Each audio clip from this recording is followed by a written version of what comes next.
Champion trophy से बाहर होने के बाद ऑस्ट्रेलियाई टीम के आत्मसम्मान को बहुत ही ठेस पहुंची थी, क्योंकि ऑस्ट्रेलियाई टीम अपने ग्रुप में आखिरी पायदान पर थी। जो टीम पूरे क्रिकेट जगत पर राज कर रही थी, तो आज उनके खिलाड़ियों को ये हाल चुभ रही थी। सन 2013 का चैंपियन ट्रॉफी भारत ने जीतकर अपना तिरंगा लहराया था।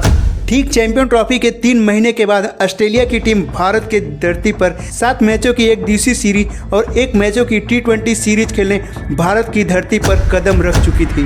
एक कहानी है इंडिया और ऑस्ट्रेलिया के बीच खेले गए उस हाई वोल्टेज मैच की, जब ऑस्ट्रेलिया की टीम पहले बल्लेबाजी करते हुए 350 रनों का विशाल टारगेट भारत के सामने खड़ा कर दिया था। तब ऑस्ट्रेलिया के खिलाड़ी घमंड में चूर अपनी जीत का जश्न पहले से ही मना रहे थे, लेकिन अभी टीम इंडिया की बल्लेबाजी तो आनी बाकी थी। जब टीम इंडिया के त्रिमूर्ति ने प्रहार करना शुरू किया तो कंगारुओं की पूरी फौज कांप उठी। कंगारुओं को अपने आंखों पर भरोसा भी नहीं हो रहा था कि इस मैच का हाल कुछ इस कदर होगा। आगे बढ़ने से पहले वीडियो को एक लाइक कर लेना, चैनल पर पहली बार आया तो सब्सक्राइब जरूर कर लेना।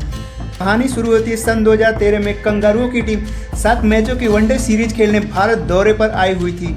ये दौरा कंगारुओं के घमंड को चूर चूर कर देने वाली थी। इस सीरीज का ये 5वां मैच नागपुर में खेला जाना था, जहां दोनों टीमें 2-2 मैच जीत कर आई थी। कप्तान महेंद्र सिंह धोनी ने टॉस जीतकर पहले कंगारुओं को बल्लेबाजी करने का मौका दिया। जहां फिलिप हक और एरन फिंच की जोड़ी कंगारुओं की पारी की शुरुआत करने मैदान पर आ चुकी थी। पहले ही ओवर से दोनों बल्लेबाजों ने एग्रेसिव क्रिकेट खेलना शुरू कर दिया। दोनों ही बल्लेबाज भारतीय गेंदबाजों की क्लास लेना शुरू ही कर दिए थे तभी, लेकिन जल्द ही भुवनेश्वर कुमार ने हक को पवेलियन का रास्ता दिखा दिया। कंगारुओं को पहला झटका 30 रनों के स्कोर पर लग चुका था, लेकिन कंगारुओं की तरफ से नंबर 3 पर बल्लेबाजी करने आए उनके बेहतरीन ऑलराउंडर शेन वाटसन ने जहां फिंच के साथ मिलकर पारी को आगे बढ़ाने का प्रयास कर ही रहे थे, तभी टीम इंडिया के अन्ना कहे जाने वाले रविचंद्रन अश्विन ने अपनी फिरकी के जाल में ऐसा फंसाया कि फिंच के चारों खाने चित हो गए। 45 रनों के स्कोर पर कंगारुओं को दूसरा बड़ा झटका फिंच के रूप में लग चुका था, लेकिन नंबर 4 पर बल्लेबाजी करने आए कंगारू कप्तान जॉर्ज बेली ने वाटसन के साथ मिलकर पारी को आगे बढ़ाना शुरू कर दिया। लेकिन तभी कुछ ऐसा होता है कि जो फैंस अभी खुशी से झूम रहे थे, अब उनके चेहरे पर निराशा साफ दिखाई देने लगी। रविंद्र जडेजा ने जॉर्ज बेली को तो आउट कर ही दिया था, लेकिन वो गेंद नो बॉल करार दे दी जाती है और फिर जॉर्ज बेली ने इस जीवनदान का भरपूर आनंद उठाते हुए वाटसन के साथ दोनों बल्लेबाजों ने भारतीय गेंदबाजों पर कहर बरसाना शुरू कर दिए थे। जहां शेन वाटसन तेजी से रन बनाते जा रहे थे, तो वहीं अब जॉर्ज बेली भी अपना हाथ खोलना शुरू कर दिए थे। जहां शेन वाटसन तेजी से अपने शतक की ओर बढ़ रहे थे, तो अब जॉर्ज बेली भी छक्के और चौके में भी डील करना प्रारंभ कर दिए थे।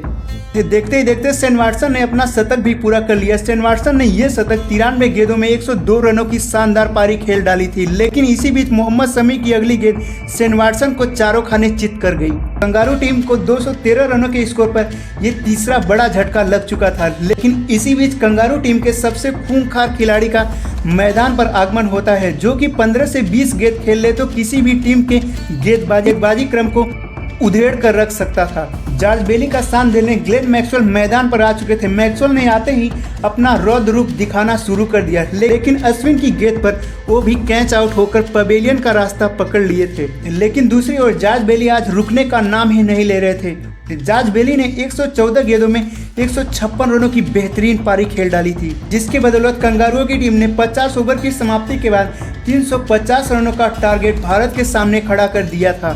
अपने इस विशाल टारगेट को देखकर कंगारू टीम जीत का जश्न पहले से ही मना रहे थे।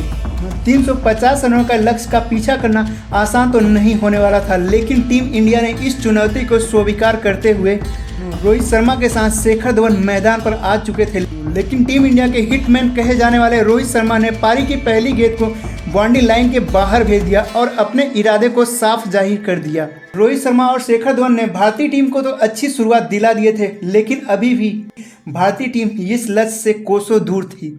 थी, लेकिन दोनों बल्लेबाजों ने कंगारू गेंदबाजों को ध्वस्त करना प्रारंभ कर दिए थे। जहां शेखर धवन आज अलग ही रंग में नजर आ रहे थे। जहां शेखर धवन अपना अर्धशतक 50 गेंदों में पूरा किया तो अब शेखर धवन रुकने का नाम ही नहीं ले रहे थे। कंगारू गेंदबाजों को तबाही का मंजर साफ दिखाई देने लगा था। जहां शेखर धवन तेजी से अपने शतक की ओर बढ़ रहे थे, इसी शॉट के साथ रोहित शर्मा ने अपना अर्धशतक पूरा कर लिया। रोहित शर्मा ने यह अर्धशतक 72 गेंदों में लगाए थे आया था, लेकिन अब रोहित शर्मा कंगारू गेंदबाजों को आड़े हाथे लेते हुए अब उन पर छक्के और चौके में डील करना प्रारंभ कर दिए थे। रोहित शर्मा जहां छक्के पे छक्के लगाए जा रहे थे तो कंगारू गेंदबाजों के चेहरे पर निराशा साफ दिखाई देने लगी थी, क्योंकि 29 ओवर की समाप्ति के बाद भारतीय टीम का स्कोर 178 रन हो चुके थे। लेकिन 30वें ओवर की दूसरी गेंद पर रोहित शर्मा एक छक्का लगाने के प्रयास में कैच दे जाते हैं। रोहित शर्मा ने 79 रनों की एक शानदार पारी खेल डाली थी। रोहित शर्मा के जाने के बाद कोहली ने आते ही कंगारू गेंदबाजों पर बरसना शुरू कर दिए थे।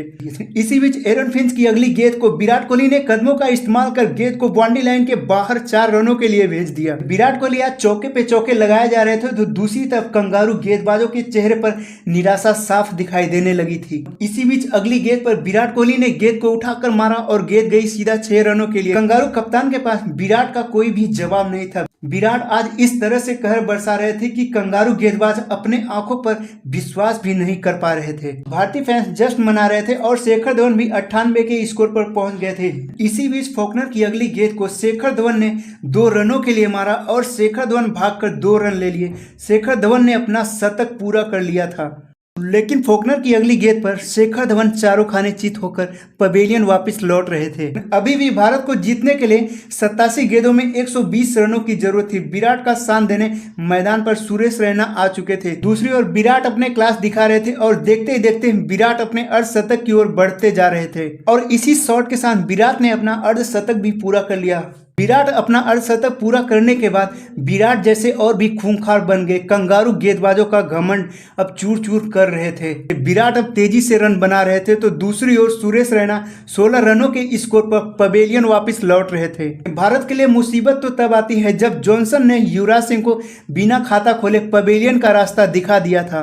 विराट का साथ देने कप्तान महेंद्र सिंह धोनी मैदान पर आ चुके थे और देखते ही देखते विराट अब शतक की ओर बढ़ रहे थे। इसी शॉट के साथ विराट ने अपना शतक भी पूरा कर लिया और ये शतक विराट सिर्फ 61 ही गेंदों में लगाए थे। टीम इंडिया का स्कोर 48 ओवर की समाप्ति के बाद 331 रन 4 विकेट था। भारत को जीतने के लिए अब 12 गेंदों में 20 रनों की जरूरत थी। पारी का 49वां ओवर लेकर आया शेन वाटसन के इस ओवर में विराट कोहली ने छक्के और चौके लगाकर इस मैच को भारत की झोली में डाल दिया था। पारी का अंतिम ओवर लेकर आए फॉकनर के इस ओवर में 5 गेंदों में 6 रनों की जरूरत थी, जहां स्ट्राइक पर कप्तान महेंद्र सिंह धोनी थे। महेंद्र सिंह धोनी ने गेंद को जोर से प्रहार किया और गेंद सीधा सीमा रेखा को चीरती हुई गेंद सीधा बाउंड्री लाइन के बाहर 4 रनों के लिए चली गई। अब भारतीय टीम को जीतने के लिए सिर्फ 4 गेंदों में 2 रनों की जरूरत थी और इसी बीच धोनी का ये शॉट और भारतीय टीम को इतने बड़े रन चेस में जीत दिला दी और कंगारुओं का घमंड चूर चूर हो गया। वीडियो पसंद आया तो प्लीज़ लाइक करना, चैनल पर पहली बार आए सब्सक्राइब जरूर करना। वीडियो देखने के लिए धन्यवाद। जय हिंद, वंदे मातरम।